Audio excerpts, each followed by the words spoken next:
Hello दोस्तों, स्वागत है आपका आपके अपने यूट्यूब चैनल स्टडी विथ एजे में। इसमें आज की वीडियो में मैं आप लोगों के लिए लेकर के आया हूँ आपकी प्रयास वर्कबुक, जो कक्षा छठवीं, सातवीं और आठवीं के बच्चों के लिए आई हुई नई वर्कबुक है दोस्तों। और इसमें हमारा घर हमारा विद्यालय इसमें दिया गया है और इसमें आपके प्रोजेक्ट वर्क हैं। तो आपको किस प्रकार से उनको लिखना है, क्या क्या इसमें प्रोजेक्ट वर्क आपके लिए दिए गए हैं और कैसे उनके उत्तर आपको लिखना है, ये हम देखेंगे। आज की इस वीडियो में प्रोजेक्ट नंबर 6 देखते हैं। इसके पहले आपके 1 से लेकर 5 तक के प्रोजेक्ट मैंने चैनल पे करवा दिया है, तो उनको चैनल पे जा कर के आप अवश्य देखें और वहाँ से आप उन्हें फिल कर सकते हैं। आज इसमें प्रोजेक्ट नंबर 6 देखते हैं और इसमें सबसे पहला प्रश्न है आपका यहाँ पे कि 5 वस्तुओं के नाम बताइए जो लकड़ी से बनाई जा सकती है। तो इसके उत्तर में आप लिखेंगे जैसे मेज, कुर्सी, पलंग, बैलगाड़ी, हल, दरवाज़ा, खिड़की। इस प्रकार से लिखेंगे, आदि लिख देंगे, है ना। और भी ऐसी चीज़ें हैं जो लकड़ी से बनाई जाती है। तो इस प्रकार से आपको प्रश्न 1 के उत्तर में लिखना है। इसके बाद प्रश्न नंबर 2 है। दूसरे नंबर के प्रश्न में पूछा है निम्नलिखित में से चमकने वाली वस्तुओं का चयन करना है। तो जैसे कांच का कटोरा, तो इसमें सही का निशान लगा देंगे। फिर स्टील की चम्मच है, ये भी चमकेगी, तो इसमें भी सही का निशान लगाएंगे। तो इस प्रकार से आपको इन वस्तुओं का चयन करना है। इसके बाद अगला प्रश्न है, प्रश्न नंबर 3 पूछा है आपसे। इसमें लिखा है नीचे दी गई वस्तुओं का उन सामग्रियों से मिलान करें जिनसे उन्हें बनाया गया है। याद रखें, एक वस्तु एक से अधिक सामग्रियों से बनाई जा सकती है। सामग्री का उपयोग कई वस्तुओं को बनाने के लिए किया जा सकता है। तो इसमें हम लिखेंगे जैसे पुस्तक, तो पेपर आ जाएगा, है ना। टम्बलर तो ग्लास, कुर्सी का लकड़ी, खिलौना प्लास्टिक और जूते चमड़ा। तो इस प्रकार से आपको इसमें जोड़ी मिलाना है। तो ऐसे आप प्रश्न नंबर 3 को कंप्लीट करेंगे। इसके बाद प्रश्न नंबर 4 देखते हैं। और दोस्तों, आपकी जो वर्कबुक अभी आएगी एड ग्रेड वर्कबुक है, उसके बाद आपकी आओ करें और सीखें वर्कबुक आएगी। तो उनकी वीडियोस भी मैं चैनल पे डालते रहता हूं, तो उन सारी वीडियोस को देखने के लिए भी चैनल को सब्सक्राइब कर लें, ताकि आपको समय पर सारी चीज़ें मिल सके और आपको परेशान ना होना पड़े, यहीं पर आपको सारी वीडियोज़ मिल जाए। आइए 4 नंबर का प्रश्न देखते हैं। 4 नंबर का प्रश्न है निम्नलिखित में से बेमेल खोजें। मतलब जो बेमेल है उनको निकालना है, मतलब जो अलग है। जैसे यहाँ लिखा है कुर्सी, बिस्तर, मेज, अलमारी और बच्चा, है ना। तो यहाँ पर क्या देखो, बच्चा जो है वो अलग हो जाएगा इधर, है ना। तो ऐसे आप लिख देंगे, बाकी सब क्या है, वस्तुएं हैं। तो और बच्चा क्या है, वो जीव है, तो वो अलग हो जाएगा ऐसे। उसके बाद यहाँ दूसरे में देखिए लिखा है गुलाब, चमेली, गेंदा, कमल, है ना। तो ये सब क्या है, फूल हैं। और यहाँ नाव अलग है, तो नाव को अलग लिख देंगे इस प्रकार से। इसके बाद है यहाँ एल्यूमिनियम, लोहा, तांबा, चांदी और रेत। तो ये बाकी सब क्या हैं, ये धातु हैं। और रेत अलग हो जाएगा, तो रेत खनिज है, तो ये अलग लिख दिए। तो इस प्रकार से आपको कंप्लीट करना है। ये आपकी नई वर्कबुक है दोस्तों। प्रोजेक्ट कार्य आपका 6 इसमें कंप्लीट हुआ। अगली अब हम प्रोजेक्ट नंबर 7 देखेंगे। तब तक के लिए आप चैनल को सब्सक्राइब कर लें, वीडियो को लाइक करें और अपने दोस्तों तक भी इसे शेयर करना दोस्तों। और आपके वार्षिक परीक्षा और तिमाही, छमाही परीक्षा जो होगी, उसमें कैसे प्रश्न आते हैं, सारी चीज़ें, इंपॉर्टेंट प्रश्नों की वीडियो, अभ्यास प्रश्नों की वीडियो भी चैनल पर मैं डालता हूँ। तो उन सभी वीडियो को देखने के लिए भी चैनल को सब्सक्राइब करें। धन्यवाद।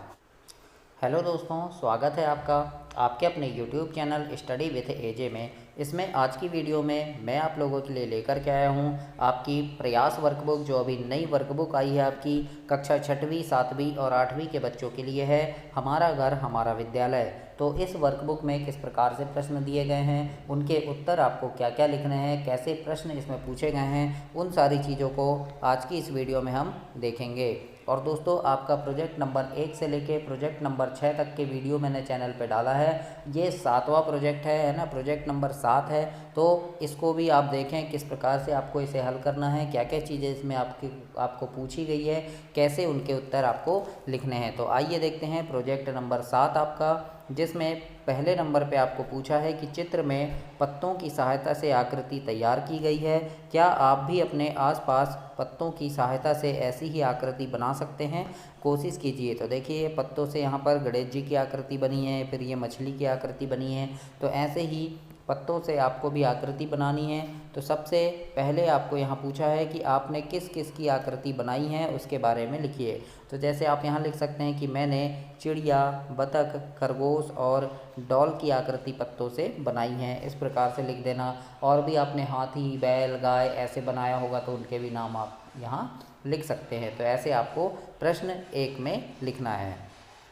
फिर उसके बाद प्रश्न 1 का दूसरा आपको यहाँ पूछा है कि इन आकृति को बनाने में आपने कौन कौन से पौधे की पत्तियों का उपयोग किया है, लिखिए। मतलब आपने जो आकृति बनाई होगी उसमें आपने कौन कौन से पौधे की पत्तियों का उपयोग किया है, उनके नाम लिखना है। तो हम लिख देंगे यहाँ जैसे पीपल, नीम, आम, जामुन, गुड़हल, अमरूद, गुलाब आदि। तो इस प्रकार से आप इसमें लिखेंगे सेकंड में। और दोस्तों आपकी जो तिमाही, छमाही, अर्धवार्षिक, प्री बोर्ड जो ये पेपर होते हैं उसमें आपके अभ्यास प्रश्नों की वीडियो, इम्पोर्टेंट प्रश्नों की वीडियो भी मैं चैनल पे डालते रहता हूँ। तो समय पर वो सारी चीज़ें आपको मिल सके उसके लिए चैनल को सब्सक्राइब कर लेना, ताकि जैसे ही वो सारी वीडियो डालूँ आपको सारी चीज़ें मिलें। और अभी आपकी एड ग्रेड वर्कबुक की वीडियो, अभी एड ग्रेड वर्कबुक आएगी तो उसकी भी वीडियो चैनल पे पूरी मिल जाएगी आपको। तो चैनल सब्सक्राइब करके रखना ताकि सारी चीज़ें आपको मिलती रहे।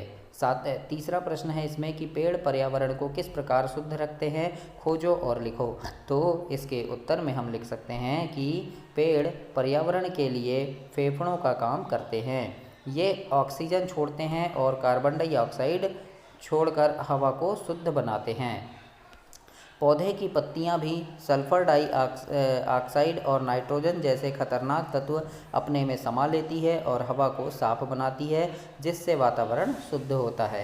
तो इस प्रकार से आप तीसरे नंबर में लिखेंगे कि पेड़ जो है वो पर्यावरण को किस प्रकार से शुद्ध रखते हैं। तो ऐसे आपको उत्तर में लिखना है दोस्तों। तो ये आपका तीसरे का उत्तर हुआ। इसके आगे हम देखते हैं चौथा आपसे यहाँ पर पूछा है।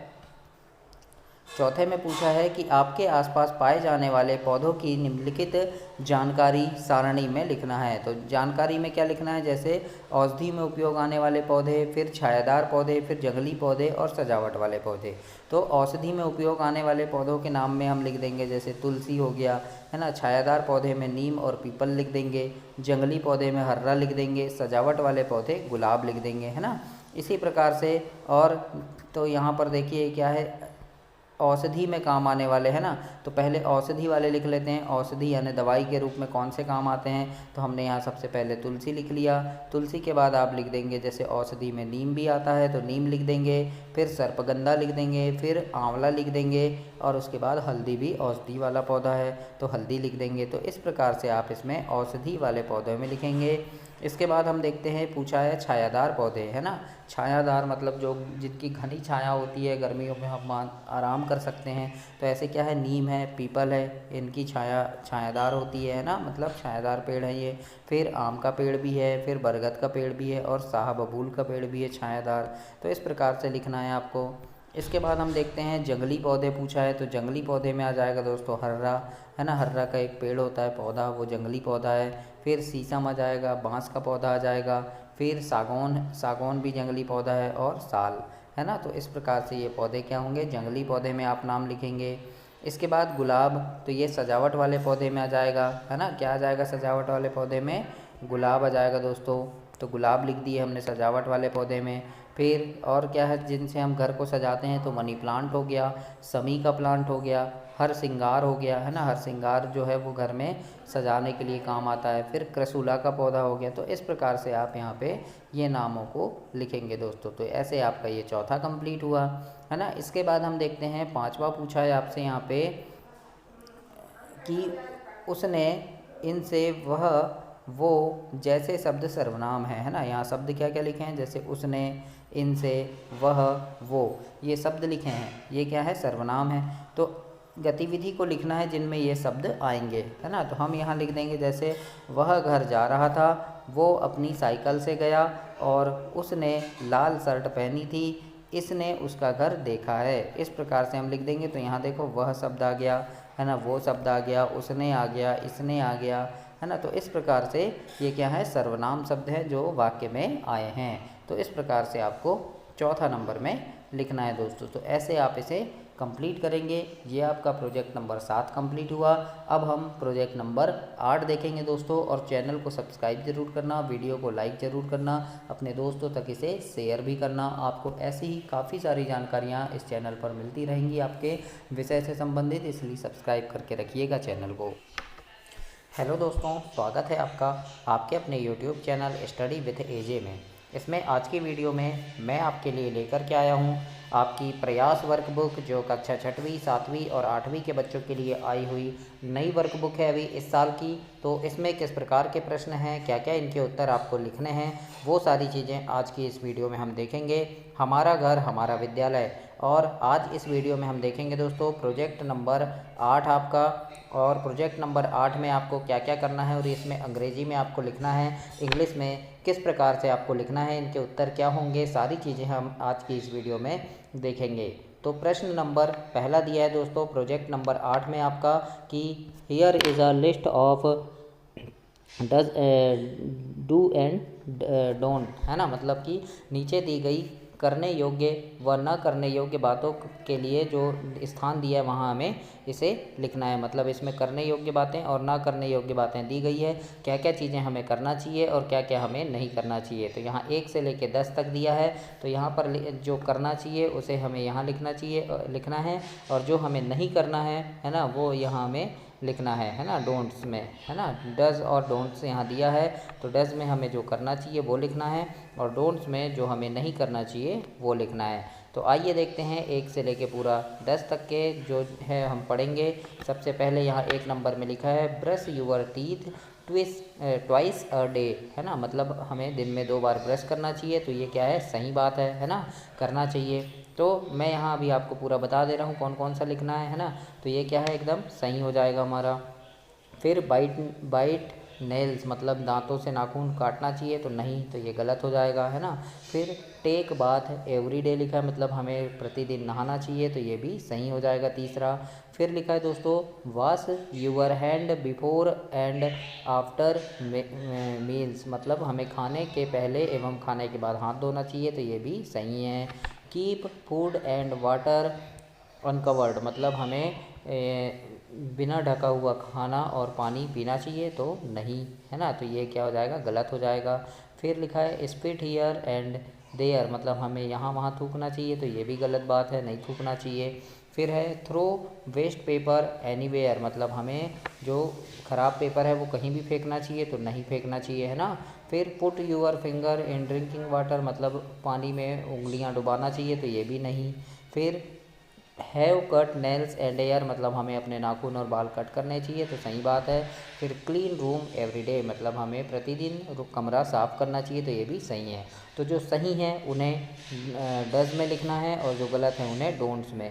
तो आइए देखते हैं किस प्रकार से इसमें लिखा है मैंने। तो इस प्रकार से आप भी यहाँ लिखेंगे, जो डज में लिखा है वो है ना, जो सही है उनको हमें इस वाले कॉलम में लिखना है, और जो गलत बात बताई गई है नहीं करना चाहिए वाला हमें यहाँ लिखना है। तो इस प्रकार से आप इसे कंप्लीट करेंगे। ऐसे आपको ये प्रश्न नंबर 1 कंप्लीट करना है दोस्तों अंग्रेजी में।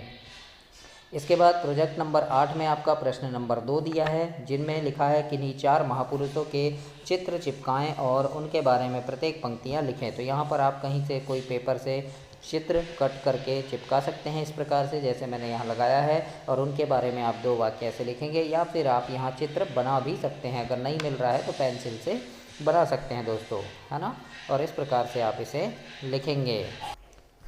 जैसे यहाँ पर ये बाल गंगाधर तिलक है ना, तो बाल गंगाधर तिलक के बारे में लिख देना, he was a scholar writer and philosopher, है ना। फिर दूसरा लाइन लिख देना कि ही वाज बर्न ऑन 23 जुलाई 1856। इस प्रकार से आप 2 लाइन यहाँ पर लिखेंगे और इसे ऐसे कंप्लीट कर लेंगे।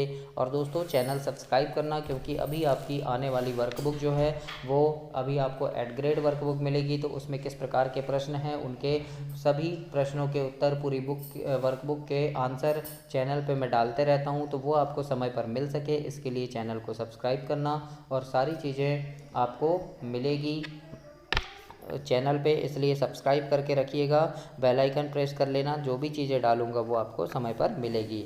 दूसरा चित्र है यहाँ पर विपिन चंद्र पाल का, अगर मिले तो चिपका लीजिएगा, नहीं मिले तो चित्र बना लेना पेंसिल से, है ना।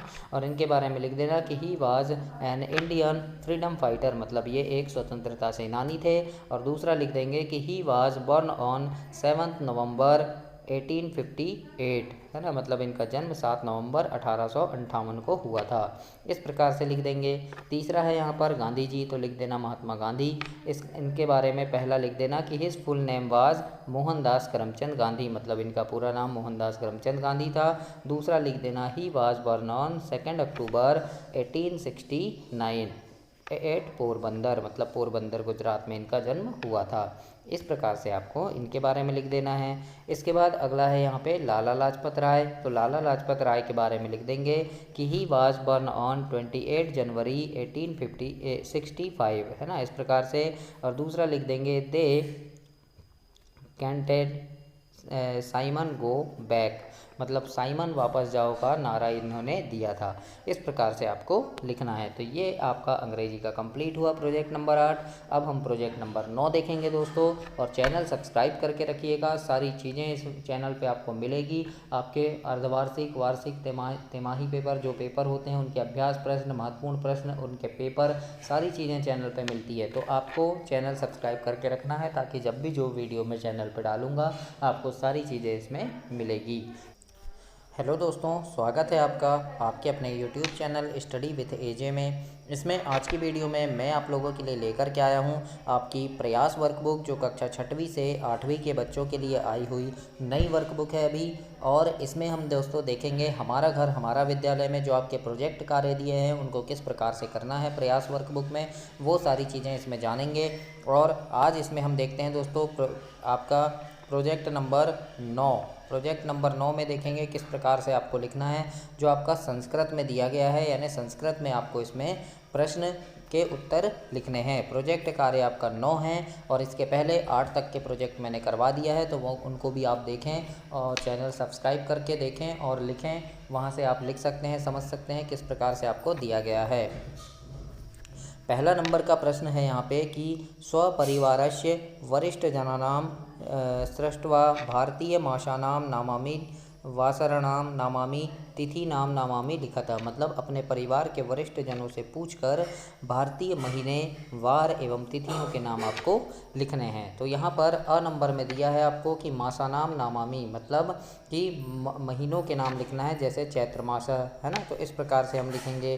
तो यहाँ पर क्या हो जाएगा, चैत्र, है ना, उसके बाद दूसरा वैशाख, तीसरा ज्येष्ठ, चौथा आषाढ़, श्रावण, भाद्रपद, अश्विन, कार्तिक, मार्गशीर्ष, पौष, माघ और फाल्गुन। तो इस प्रकार से 12 महीनों के नाम आपको संस्कृत में लिखने हैं। जैसे हम जनवरी फरवरी लिखते हैं उसी प्रकार से आपको यहाँ पर लिखने हैं दोस्तों। तो ऐसे आप लिखेंगे। इसके बाद ब नंबर में आपको पूछा है यहाँ पे वासराणाम नामामि लिखता, मतलब यहाँ पर वार के नाम लिखना है जो सोमवार मंगलवार होते हैं उस प्रकार से, जैसे सोमवासरः, है ना। तो सोमवासरः हो गया, मंगलवासरः, बुधवासरः, गुरुवासरः, शुक्रवासरः, शनिवासरः और रविवासरः। इस प्रकार से आपको यहाँ पर पूरे दिनों के नाम ऐसे लिखने हैं। तो इस प्रकार से आपको ये कंप्लीट करना है, और याद रहे दोस्तों संस्कृत में ही लिखना है। और दोस्तों आपकी अभी एड ग्रेड वर्कबुक मिलेगी, आओ करें और सीखे वर्कबुक मिलेगी, तो उसको किस प्रकार से फिल करना है, उनमें जो प्रश्न है उनके उत्तर कैसे लिखना है, इसकी पूरी वीडियो उस चैनल पर मैं डालूंगा, पूरे वर्कबुक की वीडियो। तो उनको देखने के लिए भी चैनल सब्सक्राइब कर लें। और आपकी तिमाही, छमाही, वार्षिक जो भी पेपर होते हैं, जितने भी पेपर होते हैं, उनके ओलंपियाड के पेपर होते हैं, उनके प्रश्नों के उत्तर, कैसे प्रश्न आते हैं, अभ्यास प्रश्नों की वीडियो, ये सारी वीडियोस चैनल पर मैं डालते रहता हूँ समय समय पर। तो वो वीडियो आपको समय पर मिल सके, इसके लिए आप चैनल को सब्सक्राइब करके रखना, ताकि जब भी वो वीडियो डालूँ आपको सारी चीज़ें मिल सके। स नंबर में लिखा है तिथि नाम नामामि लिखा था, मतलब तिथियों के नाम लिखना है, जैसे प्रथमा, द्वितीया, इस प्रकार से, है ना। तो हम यहाँ लिख देंगे प्रथमा, द्वितीया, तृतीया, चतुर्थी, पंचमी, षष्ठी, सप्तमी, अष्टमी, नवमी, दसवीं, एकादशी, द्वादशी, त्रयोदशी, चतुर्दशी और अमावस्या पूर्णिमा, है ना। ये क्या है, पंचदश, यानी 15वें दिन होता है क्या, अमावस्या या पूर्णिमा। तो इस प्रकार से आपको यहाँ तिथियों के नाम लिखना है। तो ऐसे आप इसे कंप्लीट करेंगे। इसके बाद आगे देखते हैं, प्रश्न नंबर 5वां है। इसमें आपको क्या लिखना है कि यहाँ पर चित्रों को देखकर एवं गिनकर संख्याओं को लिखना है। जैसे ये आम है तो यहाँ कितने आम हैं, 1। तो यहाँ अंकेशु लिखे हैं, अंकों में हमें यहाँ 1 लिखना है और शब्देशु में एकम। इस प्रकार से आ गया है ना। अब यहाँ 2 आम है तो यहाँ हम 2 लिखेंगे और यहाँ द्वे हो गया।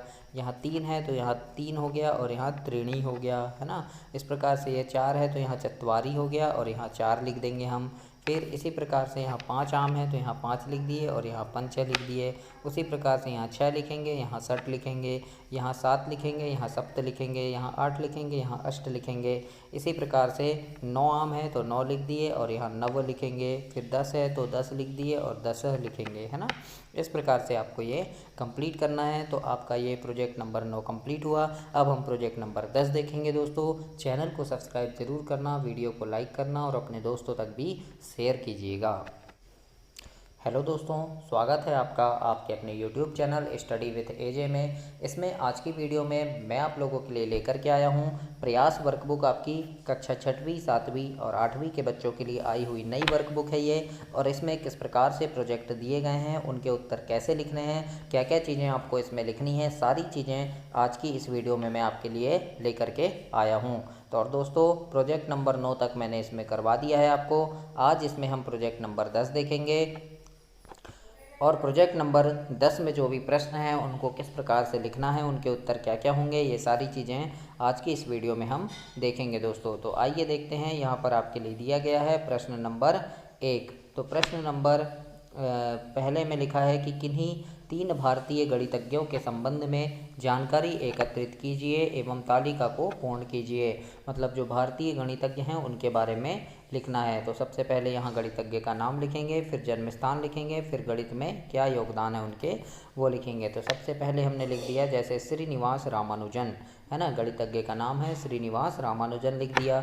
जन्म स्थान तो लिख देंगे इरोड़ तमिलनाडु, है ना। तमिलनाडु में इनका जन्म हुआ था। और गणित में इनका क्या योगदान है, तो संख्या पद्धति के क्षेत्र में इनका योगदान है। तो इस प्रकार से आपको लिख देना है कि संख्या पद्धति के क्षेत्र में इनका योगदान है। इसके बाद दूसरा, तो दूसरा हम लिख देंगे जैसे ब्रह्मगुप्त, है ना। क्या लिख देंगे, ब्रह्मगुप्त नाम लिख देंगे। जन्म स्थान लिख देंगे इनका उज्जैन मध्य प्रदेश में, है ना। कहाँ हुआ है इनका जन्म, उज्जैन मध्य प्रदेश में हुआ है। और गणित में इनका क्या योगदान है कि ये उज्जैन की अंतरिक्ष प्रयोगशाला के प्रमुख थे। इस प्रकार से आपको लिख देना है इसमें गणित के योगदान में। तीसरा नाम लिख देंगे दोस्तों आर्यभट्ट। क्या नाम लिखेंगे, आर्यभट्ट लिख देंगे। और जन्म स्थान इनका है पाटलिपुत्र, पटना बिहार में। कहाँ हुआ था, बिहार में हुआ था। और गणित में क्या योगदान है इनका, तो त्रिकोणमितीय स्थानीय मान प्रणाली और शून्य की खोज इन्होंने की थी। याद रखना किसने की थी, आर्यभट्ट ने की थी शून्य की खोज। तो इस प्रकार से ये 3 का उत्तर, पहले का उत्तर आपका होगा प्रोजेक्ट नंबर 10 में। और इसके बाद प्रश्न दिए हैं जैसे पहला प्रश्न कि इनमें से किसका जन्म रामानुजन जी के जन्म के पहले हुआ है ना। यानी रामानुजन जी के जन्म के पहले किसका जन्म हुआ है, तो हम लिख देंगे यहाँ पे कि इनमें से आर्यभट्ट जी का जन्म रामानुजन जी के जन्म से पहले हुआ है। इस प्रकार से आपको प्रश्न 1 में लिखना है। दूसरा नंबर का प्रश्न है कि इनमें से किसका जन्म मध्य प्रदेश में हुआ है, तो लिख देंगे ब्रह्मगुप्त का जन्म मध्य प्रदेश में हुआ है। किसका हुआ है, हमने यहाँ लिखे हैं देखो कि ब्रह्मगुप्त, है ना। इनका जन्म कहाँ हुआ, उज्जैन मध्य प्रदेश में। तो इस प्रकार से हम दूसरे का उत्तर लिखेंगे कि ब्रह्मगुप्त का जन्म मध्य प्रदेश में हुआ है। फिर 5वां नंबर का प्रश्न है कि आपके स्कूल में जिस गणितज्ञ का जन्मदिन मनाया जाता है उसके विषय में 5 वाक्य लिखिए। तो हम यहाँ लिख देंगे ऐसे कि हमारे स्कूल में श्रीनिवास रामानुजन का जन्मदिन मनाया जाता है और इनका जन्म 22 दिसंबर सन 1887 को हुआ था। और ये एक महान गणितज्ञ थे एवं इन्हें गणित में अनेक उपलब्धियाँ प्राप्त हैं। इस प्रकार से आपको प्रश्न 5वें के उत्तर में से लिख देना है। और इसी के साथ आपका ये प्रोजेक्ट नंबर 10 समाप्त हुआ। और दोस्तों, चैनल सब्सक्राइब करना, सारी चीज़ें आपको इसमें मिलेगी वीडियो में, है ना। और अपने दोस्तों तक भी इसे शेयर करना और सब्सक्राइब करके रखिएगा ताकि जो भी चीज़ें डालूँ, ओलंपियाड के प्रश्न डालता हूँ मैं इसमें, और भी जो आपकी कंपटीशन की एग्ज़ाम होती है ना, अभी स्कूल लेवल पे, उनके भी मैं इसमें वीडियो डालते रहता हूँ। तो उनके भी प्रश्न उत्तर सारी चीज़ें आपको मिले, इसके लिए चैनल को सब्सक्राइब कीजिएगा। धन्यवाद।